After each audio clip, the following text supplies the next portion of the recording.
The address book can be utilized to store frequently used wallet addresses for buying, sending, and receiving tokens or NFTs. The core address book supports Bitcoin and C-Chain addresses for each contact. First, open the web extension and log in. After you've logged into the core web extension, click the top left-hand menu icon and select Address Book. From here, if you've previously added addresses, you can search for them. Otherwise, you can click the plus icon to add a new address.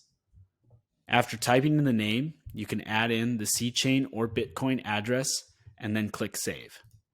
After saving it, it will appear in your address book, and you can use this for buying, sending, or receiving tokens or NFTs. To copy it, simply click the copy icon next to the address, and it will let you know when you've copied it.